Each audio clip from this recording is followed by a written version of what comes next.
धन्यवाद दिए आम समस्ते भल भाव में जाने स्वर्ग किए परमेश्वर अच्छा गौरव करवा आम कर्तव्य कारण गीत संगीता 136 26 पद लिखाई स्वर्गीय परमेश्वर धन्यवाद कर कारण दया अनंत काल स्थायी कहीं अनंत काल स्थायी दाऊद से क्लियर करोटी गीत संहिता 103 8 और 11 पदरे सदा प्रभु स्नेहशील कृपामय प्रगतिशील और अत्यंत दयालु एणु पृथ्वी आकाश मंडल जेपरी उच्च सेहीपरि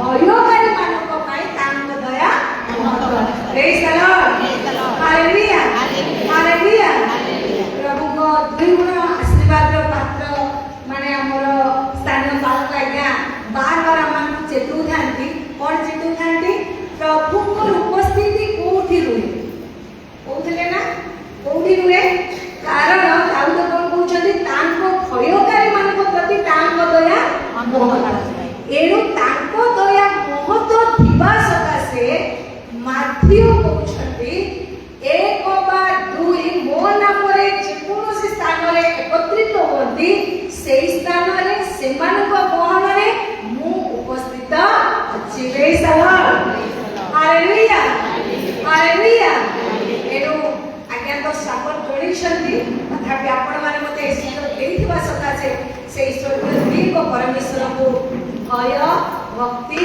कंपर सहित उच्च करता ध्वनि स्वागत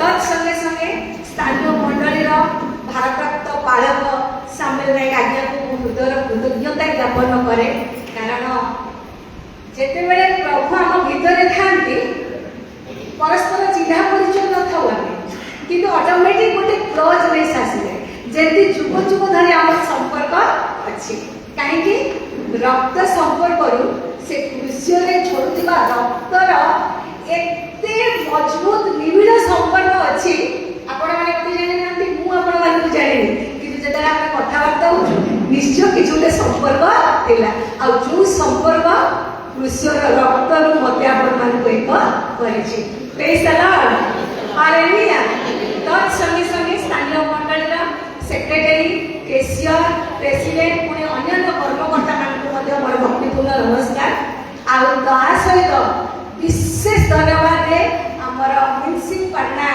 महिला समितिर सभानेत्री प्रेसिडेंट केशियर जो माने कि ये समस्त विषय को आज अरेंज करिसेंती एक दिवसीय रिट्रीट उपलक्षे मते आपण मान गहन ईश्वर वाक्य वितरण करने मनोनीत करिसेंती सेति मु बहुत कृतज्ञ अटे प्रेज द लॉर्ड हालेलुया ताई सहित हमर जो कटक हाबी भाई अछंती हमर महांती आज्ञा झील को नणंदी सी गोटे आम सेक्रेटरी आज्ञा को परिचय देइछंती जो द्वारा मुझे गहन अच्छी धन्यवाद दिए आउ सहित आम महांती आज्ञा को भलि जानी महांती आज्ञा आम बिलीवर चर्च रे थिबा समय मुझे ट्रेनिंग करुଥିଲି आ ट्रेनिंग सरला प्रभु दास एसएसपी कुशवा रेवरेंड विजय कुमार नायक से पो करते सहित मोर बाहा कले 2001 रु आम से जगह स्टाफ थी स्टाफ मैंने टीचर भी थी वार्डन भी थी पुणी बाहरी सारा से जगह आज पर्यटन आम स्थायी अच्छु praise the Lord hallelujah hallelujah मो ना जानी मो झुनु नायक ब्रजराजनगर मतावगा Pentecost full gospel Pentecost church reverend Vijay Kumar Nayak धर्म पत्नी गोटे पूजारी विजाति परिवार मत आह्वान कले आम विषय तालीम दी आज पर्यटन प्रभु सेवार व्यवहार कर जहाँ भी हो प्रभु गौरव हो आज एक दिवसीय रिट्रीट उपलक्षे आम टॉपिक कौन अच्छे जानते कि नहीं जानते जानते कौन अच्छे कहूँ हितोपदेश 22 पद जार दयालु दृष्टि से आशीष पाइब जेहेतु से दीनहीन को आपण आहार ଯଦି କହୁଛି ଯାହାର ଦୟାଳୁ ଦୃଷ୍ଟି ସେ ଆଶିଷ ପାଏ। ଆସନ୍ତୁ ବାକ୍ୟ ଆଡ଼କୁ ଯିବା ପୂର୍ବରୁ ପ୍ରାର୍ଥନା हे सर्व रक्षण त्रिएक स्वर्गर स्वयं परमेश्वर तुम चरण तले आम निज निज को समर्पण करूँ प्रभु कारण तुम शक्ति और पवित्र आत्मा बिना उपस्थिति तुम वाक्यर गभीरता को प्रभु आम हृदयंगम करना एणु आज जो माँ माँ को प्रभु एकत्रित कर आज दिन में जो वाक्य आम गहन रखिच से वाक्यर मर्म बुझा प्रभु मु नुहे तुम्हें कथा कह प्रभु कारण तुम्हें पवित्र आमे माने पाप पाप कर तुम गौरव करुणा करिछो एनु से दिन प्रभु जेते बेले तुम्हें लाजर को डाकिलो प्रभु लाजर उठी आसिले प्रभु किंतु अनेक लोग से आगुरु डाकिथिले प्रभु अनेक लोग चित्कार करिथिले अनेक लोग कांदिथिले किंतु लाजर कानरे कार डाक कार कथा कार क्रंदन सुना जाय नथिला मात्र जेते बेले तुम्हें पदे कहिदेला लाजर बाहरिया प्रभु माटी फटी प्रभु कबर मध्य उठी आसिला कारण तुमर आवाज से शक्ति अछि पिता एनु प्रार्थना करूची आज जो वाक्य देछ प्रभु से वाक्य द्वारा प्रभु अमान को कथा को जो विषय प्रभु जागतिक भावे आमे खबरस्थ हे कि प्रभु तोरा कले माटी भीतर अछो माटी रो ऊपर विश्व को अनुभव करि पाबिनो हे पवित्र आत्मा परमेश्वर तुमे हम गहन रे अछो प्रभु आमकर विश्वास अछि एनु से वाक्यर गभीरता बुझे पारे मते केवल तुमे ही हमको साहाय्य करियो प्रभु जो नाम समय शरीर अछि प्रभु यीशु नाम रे ए किछि मुहूर्त ता आत्मिक गौरव रे परिपूर्ण करे प्रार्थना करूछो कारण ई शरीर प्रभु केवे मध्य आत्माकर विषय ग्रहण करबा इच्छा करि नथाए एनु प्रार्थना करूछु प्रभु आमनकर श्रवण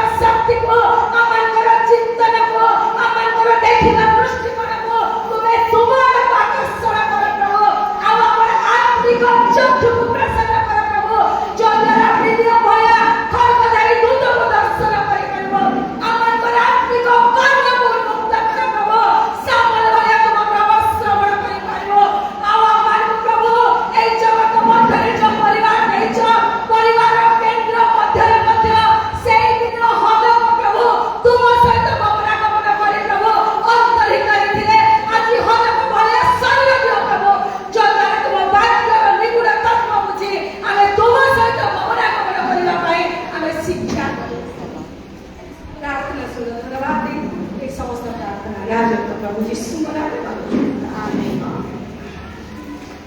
praise the Lord hallelujah hallelujah वाक्य जीवा पूर्व पदे कथा कहया कर चाहे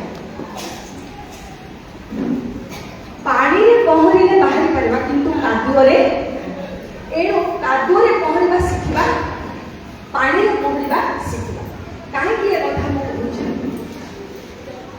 जीवन बलि ओहु जाहु से तो ईश्वर को पुण्य पवन आदि पुस्तक तार 2:7 पदरे लिखा है जीवन बलि ओहु जाहु से तो ईश्वर को पुण्य पवन पवन जदि बंद हो जाए शरीर हुए लीन लीन बुझे समस्ते माँ मैंने बहुत स्मार्ट बहुत शिक्षित हुए आपण टे तलु अच्छी आपण मैंने निश्चित भाव बुझीपे शरीर हुए लीन शरीर बलि ओहु जहाँ से तो उठाए माटी सत के निच शरीर बलि ओहु जहाँ से तो उठाए माटी माटी रे नहीं प्रतिवेश दिन नथिबा आमे केही एठी एनु शरीर भितरे अदृश्य आत्मा रहिब जाय केउटी एनु यीशु ही कहिले मो जीवन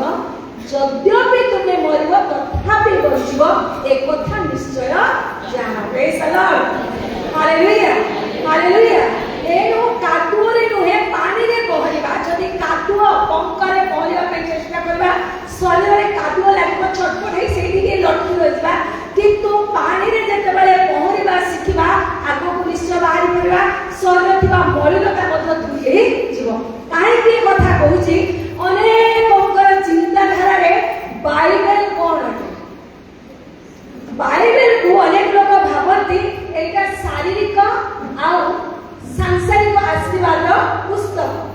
बाइबल शारीरिक सांसारिक आशीर्वाद पुस्तक नुहे।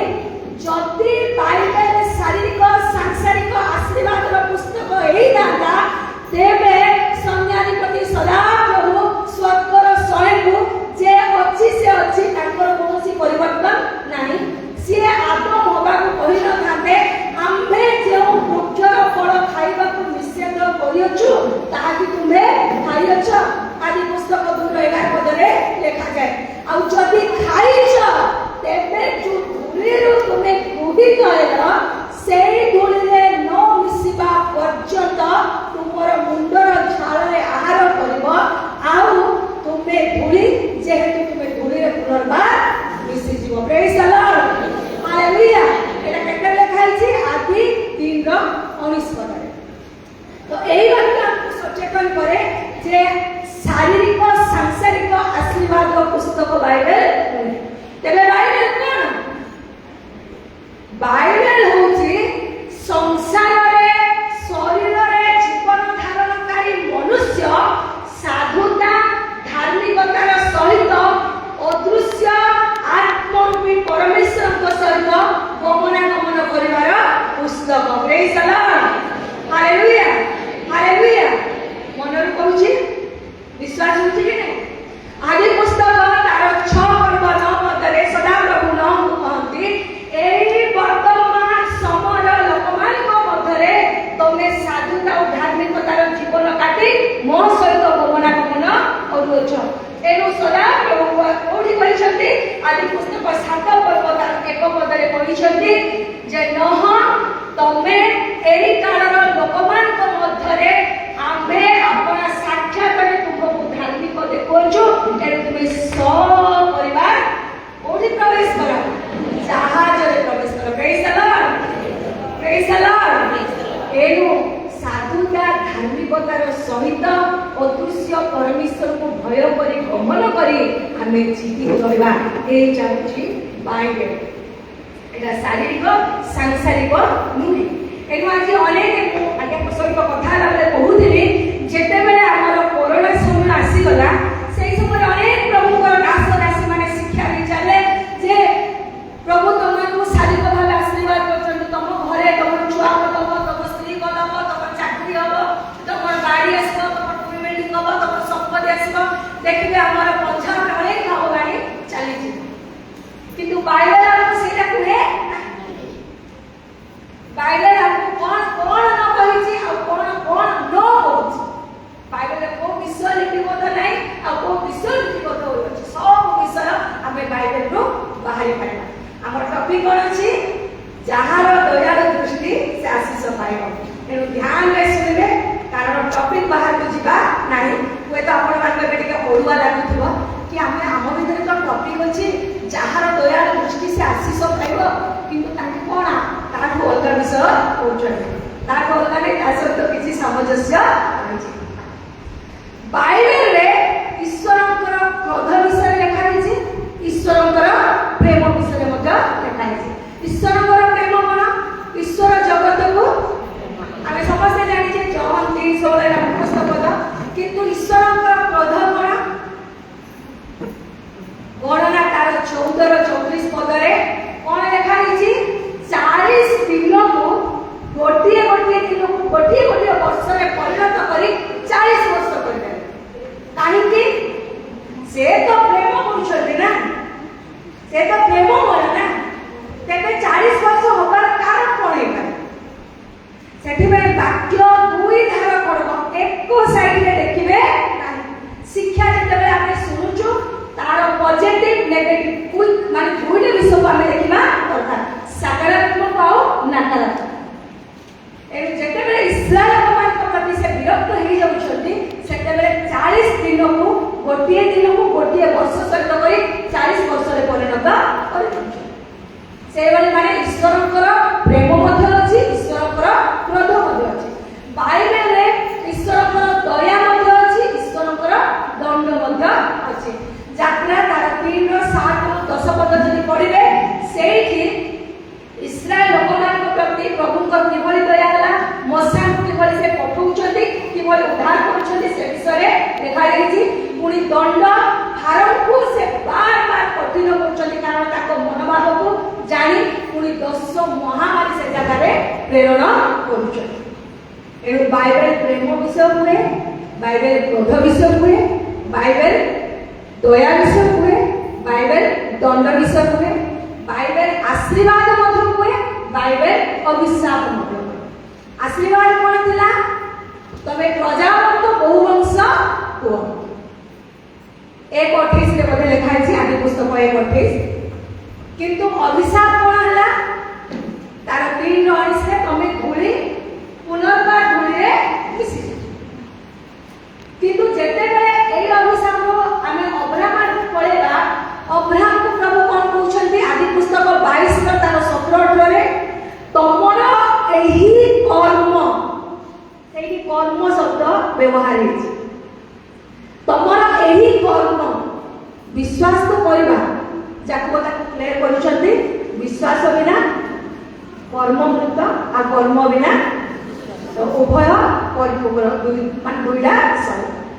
ଏଣୁ ଅନେକ ସମୟରେ ଆମେ ବିଶ୍ୱାସ କରୁଛୁ ଉଦ୍ଧାର ପାଇବା, ପରିତ୍ରାଣ ପାଇବା, ରକ୍ଷା ପାଇବା। ବିନା କର୍ମରେ କେବେ ମଧ୍ୟ ପରିତ୍ରାଣ ପ୍ରାପ୍ତ ହେଇପାରିବା।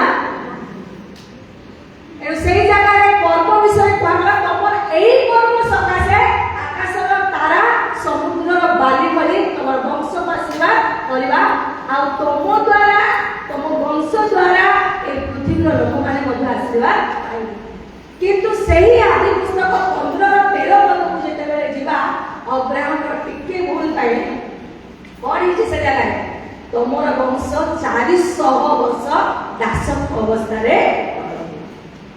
ପୁଣି ଯାତ୍ରା 12:40 ଲେଖାଗଲା, ଏଇଠି 400 ଲେଖା ହେଇଛି, ସେଇଠି 430 ବର୍ଷ ବୋଲି ମଧ୍ୟ କୁହାଯାଇଛି। ପୁଣି ବାଇବେଲ ଆମକୁ ଆଉ ଗୋଟେ ବିଷୟ ମଧ୍ୟ ଚେତନା ଦିଏ ଯେ ବାଇବେଲରେ ଉଦ୍ଧାର ମଧ୍ୟ ଅଛି ଆଉ ବିଚାର ମଧ୍ୟ ଅଛି। ଏଇଟା ଆମେ କୋଉଠି ପାଇପାରିବା? ଲୁକ ପୁସ୍ତକ 16 ପର୍ବ ତାର 19-31 ପଦ ଯେତେବେଳେ ଆମେ ପାଠ କରିବା, ସେଇ ଜାଗାରେ 2 ଜଣ ବ୍ୟକ୍ତି ଭିତରେ ଜଣେ ଉଦ୍ଧାର ପାଉଛନ୍ତି ଆଉ ଜଣେ ବିଚାରିତ ହେଉଛନ୍ତି।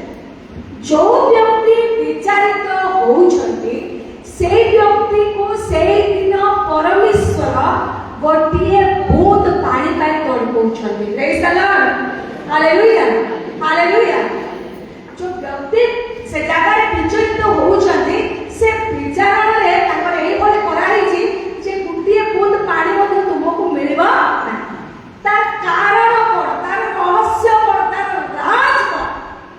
2 ଜଣ ତ ପ୍ରଭୁଙ୍କ ନିକଟରେ ଉପସ୍ଥିତ ଅଛନ୍ତି, 2 ଜଣଙ୍କର ବିଚାର ହେବା କଥା, କିନ୍ତୁ 2 ଜଣ ଯେତେବେଳେ ବିଚାରିତ ହେଉଛନ୍ତି, ଜଣେ ଉଦ୍ଧାର ପାଉଛି ଆଉ ଜଣକୁ କୁହାଯାଉଛି ବାବୁ ଯୋଉ ବୁନ୍ଦେ ପାଣି ପାଇଁ ଯୋଉ କହୁଛୁ, ଏଇ ଜାଗାର ଲୋକ ସେଇ ଜାଗାକୁ ନାହିଁ, ସେଇ ଜାଗାର ଲୋକ ଏଇ ଜାଗାକୁ ନାହିଁ। ତାର କାରଣ କଣ? ତାର ରାଜ କଣ? ତାର ଭିତରିଆ କଥା। କାରଣ এই ଧନୀ ବ୍ୟକ୍ତି ବହୁତ ଆଡମ୍ବରରେ ବଞ୍ଚୁଥିଲା, ବହୁତ ଆଡମ୍ବରରେ ରହୁଥିଲା, କିନ୍ତୁ ତା ସାମ୍ନାରେ ସେଇ ଲାଜାର କଣ ହଉଥିଲା? ଗୋଟିଏ ଗୋଟିଏ ଦାନା ପାଇଁ ତଡପୁଥିଲା। କଣ କରୁଥିଲା? ଗୋଟିଏ ଗୋଟିଏ ଦାନା ପାଇଁ ତଡପୁଥିଲା। କିନ୍ତୁ ଉଭୟଙ୍କର କଣ ହେଲା? ମୃତ୍ୟୁ ହେଲା। ଉଭୟ କାହିଁକି? ସେ ଧନୀ ଭଳି ତ ବଞ୍ଚୁନାହାନ୍ତି, ଧନରେ ଜୀବନକୁ କିଣି ପାରନ୍ତି କି? ନାହିଁ, କେହି କିଣି ନାହାନ୍ତି, କିଣି ମଧ୍ୟ ପାରିବେ ନାହିଁ।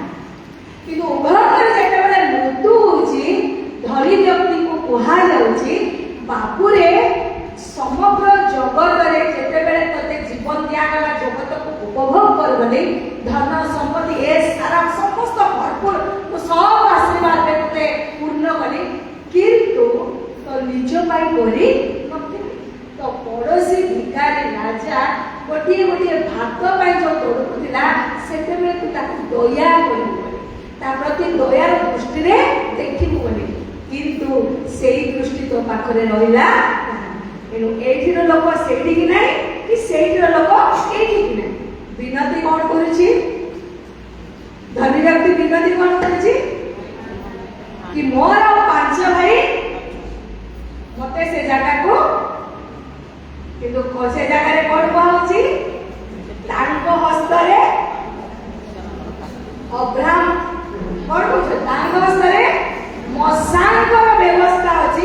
जदि ताहा सुनी तार परिवर्तन नहीं तेबे से कौन ही पारिबो आउ केबे मते लाजर उठिकी गले मते तार ही पारिबो नहीं। Praise the Lord, hallelujah hallelujah. एनु प्रिय मां माने आज आमे माने निज निज घरर समस्त प्रकार जंजालरु किछि समय बाहर करिकी ईश्वरक वाक्य श्रवण करबा पुणी जहाँ शुणीचे निज निज परिवार आध्यात्मिक जीवन को संशोधन करी एई जगत मध्य थाउ थाउ धार्मिकता पवित्रता उत्तमतार सहित श्रृंखलित भाव जीवन अतिबाहित करिकी आमे ताहाको सहित मिलित हवा बोली ए जगह एकत्रित हेई अछि। एनो बाइबल रे उद्धार विचार अछि। तो आज हमर चिंता विषय होछि कोन दयार दृष्टि जार से आशीष पाइब। तेणु दया कौन करें कौन कौन आशीर्वाद आनीपारे तार प्रथम आशीर्वाद होची दया विचार उपरे जयतुनी करे। Praise the Lord, hallelujah hallelujah. दयार प्रथम आशीर्वाद कोन दया विचार उपरे जयतुनी करे। केतरे लेखा हिची याकूब पुस्तक तार 2 पर्व तार 13 पदरे दया कौन करे विचार उपरे जोर ध्वनि करे। तो एंती किए गोटे व्यक्ति अछंती जिए कि तार दया तार विचार समय जो माने नाइ ताकू दया करा जाऊ बोली तार ध्वनि उठोछि तबे से की ही पारे मु दया करै छी तबे मने मते दया कर। एटा हम जदि देखिया पाई चाहू जे जिहस्य पुस्तक तार 2 पर्व तार 12 पदरे लिखा हिची मु तुम्हमान को दया करियछि तुम्हे माने से जागा रे बहुत बड़ सुंदर गभीर चिंता विषय होते अछि। से जागा रे से कहउछथि मु तुम्हमान को दया करियछि तमे मते दया कर से बोली देखा जाई नाही मु तुम्हमान को दया करियछि तुम्हे मोर पितृकुल को दया करबो ए विषय एक सत्य चिन्ह दियो। ये किए काहे कि कोन पाई एभले कथा कहूची ताकू जदि आहुरी स्पष्ट आमे करिया पाई चाहूचे आहुरी सरल भाबरे बुझिबा पाई जदि चाहूचे तेबे सेई जिहस्य तार 2:1-6 पद पर्यंत जेतेबेले आमे पाठ करबा जेतेबेले परमेश्वर जिहस्य को कहउचंती जे जिरिह नगर तमानको हस्तरे समर्पण करूची सेई समय जिहस्य 2 जण व्यक्ति को जिरिह नगर कोन करिया पाई कहउचंती अनुसंधान करिया पाई कहउचंती। आ जेतेबेले 2 जण व्यक्ति जिरिह नगर अनुसंधान करिया पाई जाउचंती सेई जिरिह नगरर जणे विजाति नाम तार राहाब परिचय तार बेश्या सिए प्राचीर सम्मुखरे घर बनेकी रहिछि। एनु एई 2 जण व्यक्ति जेतले जाउचंती सिए सेमानकु से जगह रे रहिबा पाई स्थान दउचंती। आ रहिबा पाई स्थान दवा भितरे राहाब बेश्या को जिरिह नगरर राजा कहउचंती हे राहाब बेश्या मोर कर्णको एक शब्द आसीछि जे शत्रु देशर 2 जण व्यक्ति देश अनुसंधान करबा पाई आसी तम घरे आश्रय नेइछथि। किंतु सेही समय राहाब बेश्या सेही जागा रे कहउचंती महाराज आपण जो कथा कहउचंती एहा निराट सत्य एहा मिथ्या नुहे से माने आसीदिले मो घरे आश्रय नेइतिले किंतु वर्तमान से माने कुआडे गले मु जानि नाही। आ जेतेबेले नगरर लोक माने जाईके प्रवेश करके खोजुछथि सेतेबेले राहाबर एते प्रेजेंट दिमाग दिला विजाति पुणी परिचय करछि बेश्या नाम तार राहाब। गोटे विजाति स्त्री लोक हेले मध्य गोटे चरित्रहीन स्त्री लोक हेले मध्य तार एते प्रेजेंट दिमाग थिला जे एई 2 व्यक्ति को मु केंती बंचेबी कारण ता भितरे दया आसी दया नथले केही नाम बंची माने नाही। किंतु मु एई 2 जण व्यक्ति को केमिति बंचेबी कहि कि से छात उपरକୁ नै सेमान से कोन करूची लुचि लुचि आ जेतेबेले लोक माने आसुचंती सेतेबेले एमान जेतेबेले फेरी कि जिवे काले हुए त एमान को सब देखा हेई जीव कहि कि से सेमान को मुछ कहि पठेई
15 पर्व तार 9 10 19 14 13 एठी लिखा है शत्रु कहला आंधे पछे पछे गोड़ाई तुमको धरिबा किंतु तुमर परमेश्वर अपना विश्वास में जेतेबेले कुंकी उठछंती सेतेबेले तारर समस्त लोक समुद्र रे सीसा बोली पुरी जाउछंती तारर रथ तारर अश्व तारर अश्वरुड़ा समस्त जल समाधि प्राप्त होछंती तार 14 पदरे लिखा है यात्रा तार 14 पदरे लिखा है जे सेही से कहउछंती एई कथा सुनी लोक माने कंपु होछंती कोन माने कंपु होछंती कारण परमेश्वर आपना दया रे निजर मुक्त लोक मान को निजर निवास स्थान को पढ़ाई नोछ एथि में को विनती करूची द्वितीय विवरणी सॉरी झियसियो दुई पर्व तार 12 पद लिखाई छी कोन एथि में को विनती करूची जे मो लोक मान को मो भाई मान को मो भौरी मान को मोर बापा मो मां मोर आत्मीय मान को तमे कोन करबो बंचेबो मरणरू उद्धार करबो एथि में मते एक सत्य चिन्ह दियो कारण 12 पर्व तार 13 और 23 पद यात्रा 12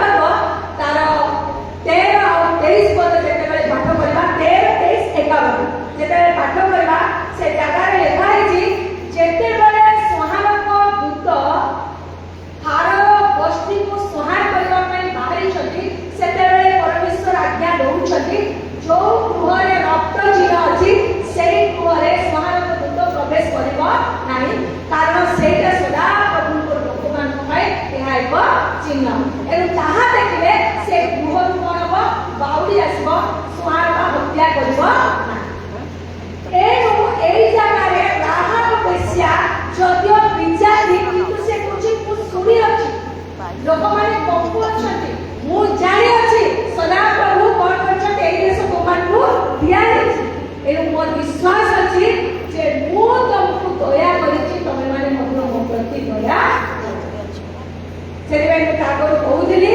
याकोब पुस्तक 2:13 पदरे लिखा अछि विचार कोन करे दया कोन करे विचार ऊपरे जोर धुली पड़े एनु जेतेबेले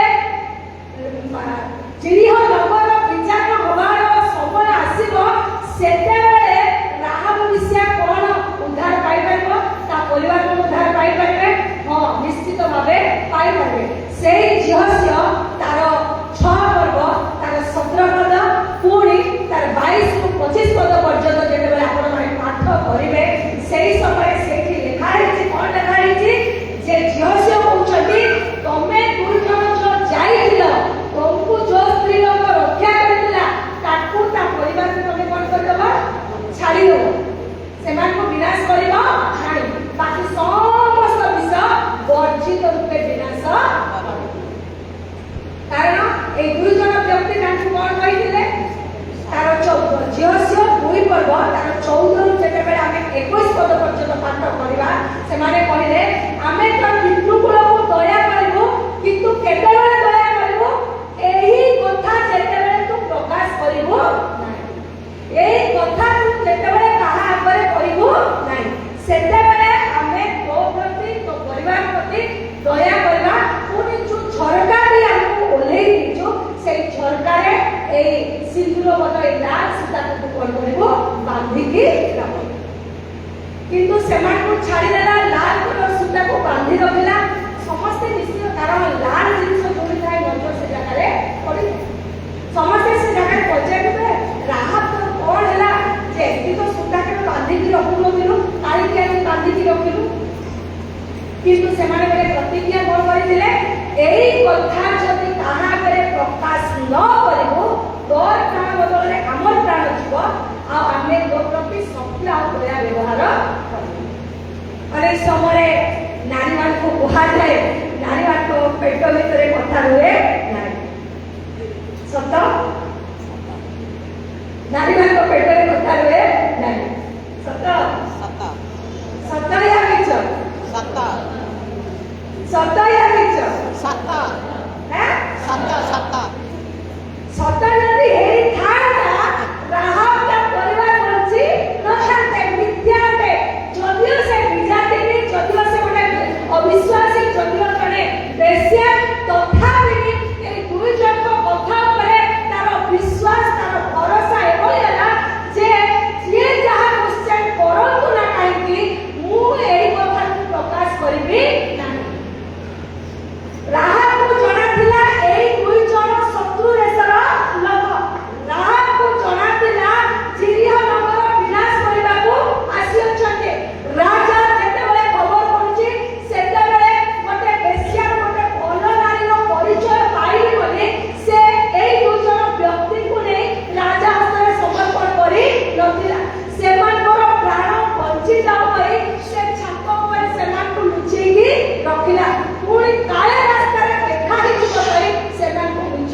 ମୋ ହବା ଭିତରେ ଟିକେ ହେଇଗଲା।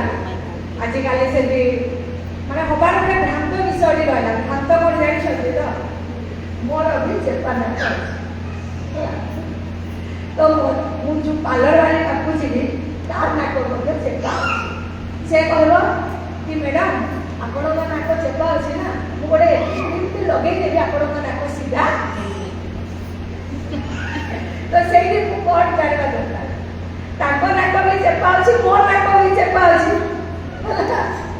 ମୋର ଗୋଟେ କମନ ସେନ୍ସ ହବା କଥା, ଆପଣଙ୍କ ନିଜ ନାକ ତ ଚେପା ଅଛି ଠିକ୍ କରୁନାହାନ୍ତି, ମୋ ନାକ କାହିଁ ଠିକ୍ କରିବେ? ଏଇଟା କାରଣ ସମ୍ଭବ କି?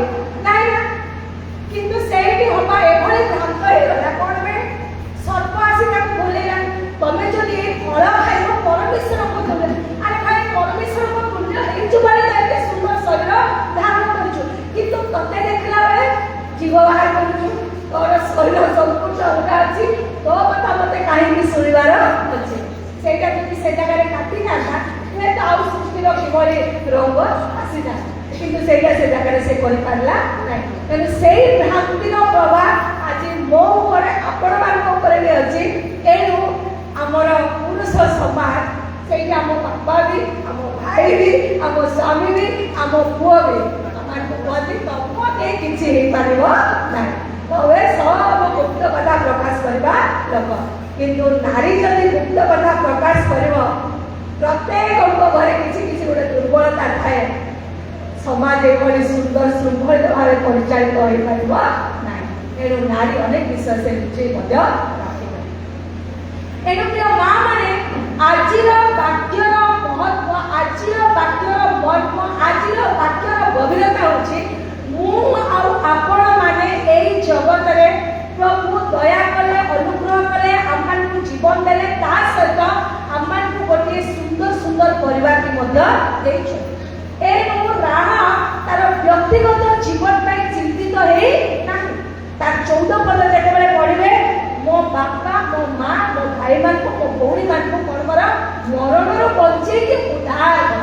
ସେଠି ଲେଖା ହେଇଛି ମରଣରୁ ବଞ୍ଚା ଆଉ ଉଦ୍ଧାର କର। ଜଗତରେ ସମସ୍ତଙ୍କୁ ମରିବାର ଅଛି, କିନ୍ତୁ ଉଦ୍ଧାର ସମସ୍ତେ ପାଉଛେ କି ନାହିଁ ସେଇଟା ଆମର ଚିନ୍ତାର ବିଷୟ ହେବା ଦରକାର।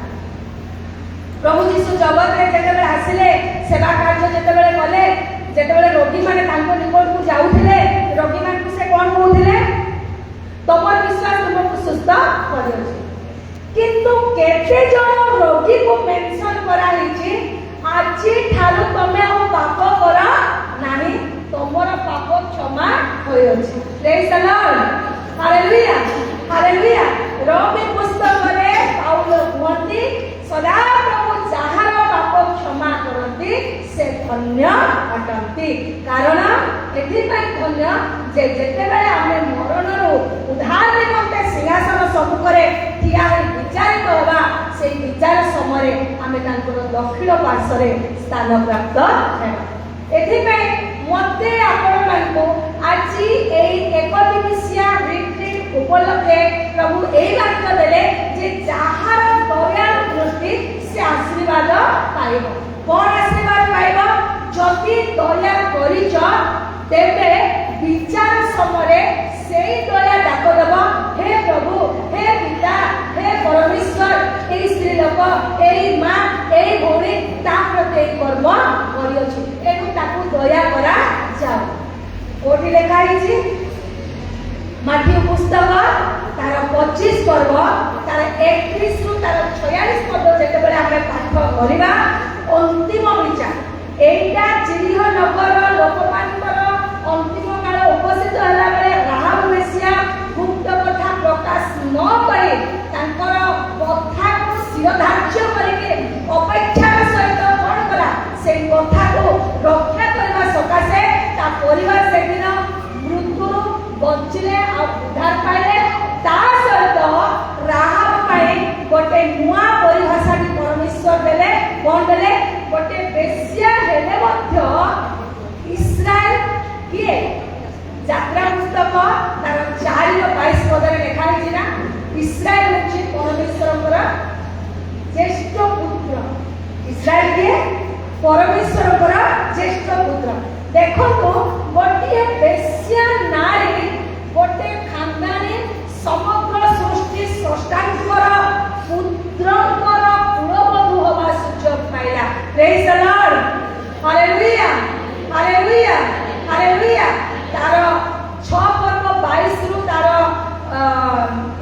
25 ଯେତେବେଳେ ପଢିବେ ସେଇଠି ଆଜି ବି ରାହା ଇସ୍ରାଏଲ ମଧ୍ୟରେ ବାସ କରୁ ଅଛି। ପ୍ରେଜ୍ ଦ ଲର୍ଡ, ହାଲେଲୁୟା ହାଲେଲୁୟା। ଯେତେବେଳେ ଅନ୍ତିମ ବିଚାର ହେଲା এই ବେଶ୍ୟାର ଦୃଷ୍ଟି ମାନେ এই ବେଶ୍ୟା ପ୍ରତି ଈଶ୍ୱରଙ୍କର ଦୃଷ୍ଟି ଏତେ ଅନୁଗ୍ରହ ହେଇଗଲା ଯେ ସିଏ ଈଶ୍ୱରଙ୍କର ଜ୍ୟେଷ୍ଠ ପୁତ୍ର ଇସ୍ରାଏଲର କାହାକୁ ବାହା ହେଇଥିଲା? ସଲୋମନକୁ ବାହା ହେଇଥିଲା। ମାଥ୍ୟୁ 1:5ରେ ଲେଖା। ଆଉ এইଭଳି ଉପାଧି ପାଇକି ଆଜି ପର୍ଯ୍ୟନ୍ତ ସେ ଜୀବିତ ଅଛି। ପ୍ରକାଶିତ ବାକ୍ୟ ଯେତେବେଳେ ଆମେ ପାଠ କରୁ ସେଇଠି ଲେଖା ହେଇଛି 24 ପ୍ରାଚୀନ ବୋଲି। ଆଉ ଯେତେବେଳେ ଏପ୍ରି ପୁସ୍ତକ 11 ପଦ ପାଠ କରିବା ପ୍ରାଚୀନ ମାନେ এই ବିଶ୍ୱାସ ସକାଶେ କ'ଣ ପାଇଥିଲେ? ଜୟ ପାଇଥିଲେ। 31 ପଦରେ ଲେଖା ହେଇଛି ତାର ଏପ୍ରି 11:31ରେ ରାହାବ ବେଶ୍ୟା ତାର ବିଶ୍ୱାସ ସକାଶେ ବିନଷ୍ଟ ହୋଇକି ଉଦ୍ଧାର ପାଇଲା। ଏଣୁ ରାହାବ ସଲୋମନର ସ୍ତ୍ରୀ, ଇସ୍ରାଏଲର କୁଳବଧୂ, ଆଉ ଗୋଟେ ସଂସ୍କାରୀ ଗୋଟେ ଉତ୍ତମ ଆଜ୍ଞାଧୀନ ପୁଅର ମା ମଧ୍ୟ ହେଲା। ତାଙ୍କ ପୁଅର ନାମ କ'ଣ ଥିଲା? ବୋଆଜ। ପ୍ରେଜ୍ ଦ ଲର୍ଡ, ହାଲେଲୁୟା ହାଲେଲୁୟା। ଏଣୁ ଆମମାନଙ୍କ ମଧ୍ୟ ଅନ୍ତିମ ବିଚାର ଆସୁଛି। ଆଉ ସେଇ ଅନ୍ତିମ ବିଚାରରୁ ଉଦ୍ଧାର ପାଇବା ପାଇଁ କିଏ ପୁରୀରୁ, କିଏ ପିପିଲିରୁ, କିଏ ପର୍ବତିଆରୁ, କିଏ ବାଇଲିପଡ଼ାରୁ, କିଏ କୋଉ ଜାଗାରେ ଆମେ ଏକତ୍ରିତ ହେଇଅଛୁ। କିଏ ନାମ ଆଉ କିଛି ଅଲଗା ଇରାରେ ଅଛି? ଯଦି ଅଲଗା ଇରାରେ ଆପଣମାନେ ଆସିଛନ୍ତି ଆଶୀର୍ବାଦ ନେଇପାରିବେ ନାହିଁ। ସେଥିପାଇଁ ମୁଁ ଆପଣମାନଙ୍କୁ କହୁଥିଲି ଆରମ୍ଭରୁ ବାଇବେଲ ଶାରୀରିକ ସାଂସାରିକ ଆଶୀର୍ବାଦର ପୁସ୍ତକ ନୁହେଁ। ବାଇବେଲ ହେଉଛି ସଂସାର ମଧ୍ୟରେ ଯୋଉ ଶରୀର ଅଛି ସେଇ ଶରୀରରେ ଯୋଉ ଜୀବନ ଅଛି ସେଇ ଜୀବନ ଥିବା ଭିତରେ ଈଶ୍ୱରଙ୍କର ଆଜ୍ଞା ପାଳନ। ସେଥିପାଇଁ ମୁଁ ଆଶୀର୍ବାଦ ବିଷୟରେ କହୁଥିଲି। ଆଦି ପୁସ୍ତକ 22:17-18ରେ ଲେଖା ହେଇଛି ତମେ ଈଶ୍ୱରଙ୍କ ଆଜ୍ଞାକୁ ପାଳନ କଲ। ତମେ ଈଶ୍ୱରଙ୍କ ଆଜ୍ଞାକୁ ପାଳନ କଲ। ଏଥିପାଇଁ ତମର ବଂଶ ଆଶୀର୍ବାଦ ପାଇବେ ଆଉ ତମ ଦ୍ୱାରା ଏହି ସମସ୍ତ ପୃଥିବୀର ଲୋକ ଆଶୀର୍ବାଦ ପାଇବେ। ଏଣୁ ପ୍ରିୟ ମା ମାନେ ଆମେ ଈଶ୍ୱରଙ୍କ ନିମନ୍ତେ ଈଶ୍ୱରଙ୍କ ଗୃହକୁ ଈଶ୍ୱରଙ୍କ ବାକ୍ୟ ଶୁଣିବା ପାଇଁ ଯେତେବେଳେ ଯାଉଛୁ ସେତେବେଳେ ଆମମାନଙ୍କର ମନ ଭିତରେ ଗୋଟିଏ ଚିନ୍ତା ହେବା ଦରକାର ମରଣର ସମୟ ସୀମା। କିନ୍ତୁ ଯେତେ ଦିନ ପ୍ରଭୁ ଏହି ଶରୀର ମଧ୍ୟରେ ଜୀବନ ରଖିଛନ୍ତି ସେତେ ଦିନ ଆମେ ଆନନ୍ଦର ସହିତ, ଖୁସିର ସହିତ, ଭୟର ସହିତ, ଭକ୍ତିର ସହିତ, ମମତାର ସହିତ ଈଶ୍ୱରଙ୍କର ବାକ୍ୟକୁ ପାଳନ କରି ପରମେଶ୍ୱରଙ୍କର ଆଶୀର୍ବାଦ ଛଡ଼େଇ ଆଣିବାର ସାଇନ। ପ୍ରେଜ୍ ଦ ଲର୍ଡ, ହାଲେଲୁୟା ହାଲେଲୁୟା। ଏଣୁ ଯେତେବେଳେ ଆମେ ମାଥ୍ୟୁ ତାର 25ର ତାର 31ରୁ 46 ପଦ ପର୍ଯ୍ୟନ୍ତ ପାଠ ପଢୁଛେ ସେତେବେଳେ ପ୍ରଭୁ ଯୀଶୁ ସେଇ ଜାଗାରେ ସ୍ୱର୍ଗୀୟ ସିଂହାସନର ଅନ୍ତିମ ବିଚାର ବିଷୟରେ ଉପସ୍ଥାପନ କରୁଛନ୍ତି। ଗୋଟେ ଉଦାହରଣ ଦେଇ ଦଉଛନ୍ତି। କ'ଣ ଦଉଛନ୍ତି?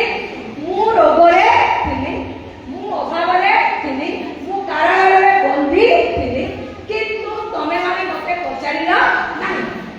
କିନ୍ତୁ ଆଉ କେତେ ଜଣଙ୍କୁ କହୁଛନ୍ତି ମୁଁ ଯେତେବେଳେ ରୋଗରେ ଥିଲି ମତେ ତମେ ଦେଖିବା ପାଇଁ ଆସିଲ, ମୁଁ ଯେତେବେଳେ ଖାଇବା ପାଇଁ ପଢୁଥିଲି ମତେ ଭାତ ଡାଲିକୁ ବିରିୟାନୀ ମତେ ଆଣିକି ଦଉଥିଲ, ମୁଁ କିଛି କାରଣବଶତଃ କାରାଗାରରେ ଥିଲି ମତେ ସମ୍ଭାଳିବା ପାଇଁ।